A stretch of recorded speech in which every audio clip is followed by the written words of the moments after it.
Tourisme et développement économique. Le tourisme à La Réunion est présenté comme un levier économique majeur, mais dans les faits, il est maintenu dans une bulle, sous-développé, contrôlé, et dépendant d'un système où les subventions semblent parfois plus rentables que le développement réel. On nous dit que le tourisme peine à décoller par manque de structure, de moyens, d'encadrement. Mais si on regarde de plus près, tout est fait pour limiter son expansion.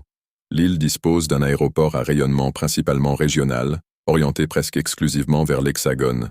Résultat, un tourisme concentré, limité, dépendant d'un seul marché. Où est l'ouverture internationale? Où est la diversification des flux? Même constat pour les croisières. Des bateaux arrivent, mais l'accueil reste minimal.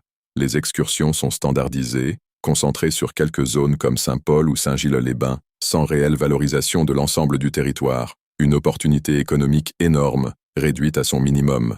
Et que dire de situations absurdes, comme l'impossibilité de changer facilement des devises étrangères sur une île située à plus de 9000 km de l'Europe. Comment prétendre développer un tourisme international dans ces conditions?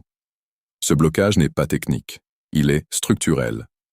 Le Mouvement pour la justice réunionnaise, MJR, dénonce un système où le non-développement devient rentable pour certains. Comme dans d'autres secteurs, les subventions alimentent des acteurs déjà en place, sans réelle obligation de transformation ou d'ouverture. Le parallèle avec la filière canne est évident. On maintient un modèle sous perfusion, au lieu de construire une économie dynamique et autonome.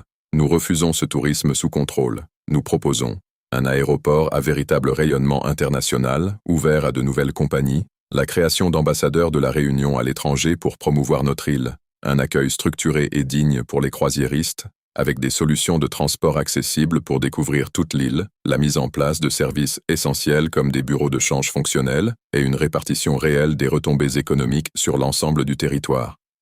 La Réunion a tout pour devenir une destination majeure. Ce qui manque, ce n'est pas le potentiel, c'est la volonté. Aujourd'hui, ce sont toujours les mêmes qui profitent des flux financiers, pendant que la population reste en marge des bénéfices. Il est temps de changer de modèle. Réunionnais, acteurs du tourisme, citoyens. Refusons cette stagnation organisée.